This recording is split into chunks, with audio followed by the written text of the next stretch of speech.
People think jobs are created by these big corporates. Not necessarily so. It is the small businesses that actually create 5 jobs, 10 jobs, and added up together, it actually makes a massive difference. It's this kind of, you're a hunter-gatherer. They may not have all the knowledge, they may not have all the skills, they may not have all the money, but they know how to mobilize resources. My grandfather ran like a chain of spaza shops in rural areas and townships, and then my dad was always talking to me about how I should carry on with what he did. So I think entrepreneurship for me was something that was going to happen eventually, and I think applying for the foundation is what just fast-tracked that.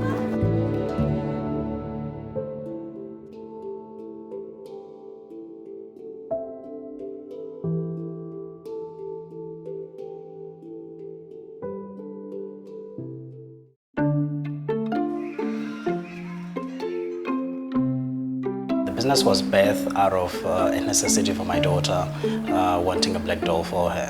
When I asked her mother, I was like, how come she doesn't have a doll that looks like her to play with? And her mother was like, it's either too difficult to find or it's too expensive when you find one. And then I was like, okay, that needs to change. A typical black woman, you probably had your hair relaxed at the age of 5 and you haven't seen what it looks like naturally since then. It's this kind of process of undoing toxic thinking about what you're supposed to look like. And so that journey made me realize there wasn't a lot of product on the shelves that catered to women of color and particularly to black women. We make all natural hair and skincare products using raw materials sourced from across the African continent, empowering women of color to feel beautiful naturally. My co-founder in 2015 went to his aunt's place in Malahleni, and when he was there first night, guys broke in and took 50,000 rand worth of goods. It was not only him that night. The guys went to 7 other houses and stole stuff there. So I think based on that problem, we saw that there was a huge gap for home security in townships. We develop low-cost alarm systems for township communities. So it's a combination of a very low-cost motion sensor and a smartphone app. If you've grown up in a township, you realize that it's not really about you only, but it's about the community. Usually when security comes into communities, it kind of like separates communities. So you just download the app.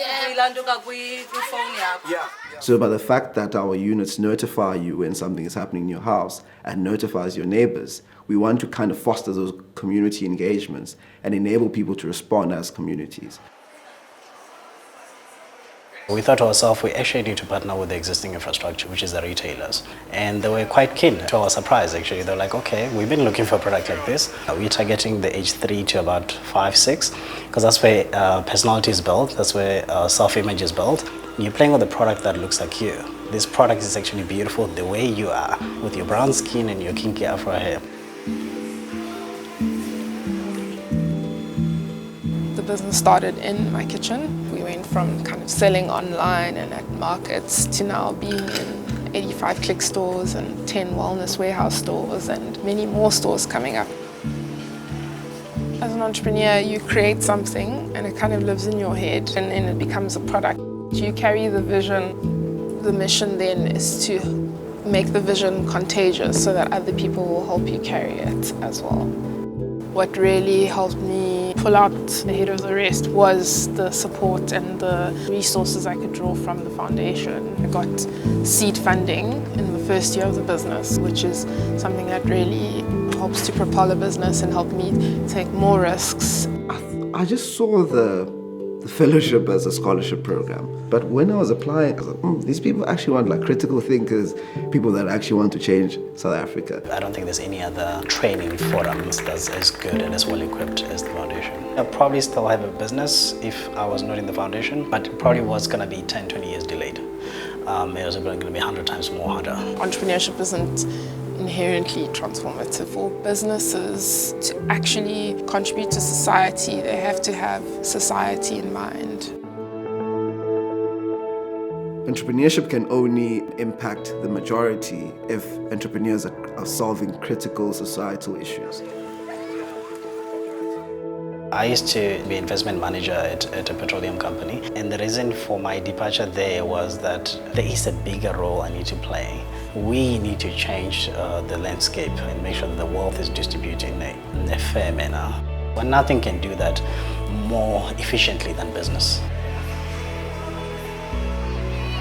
When you can feel beautiful and comfortable in your own skin, it inspires confidence, inspires self-efficacy, and all the things that we need kind of on this continent to have a population and people who can access human flourishing and prosperity.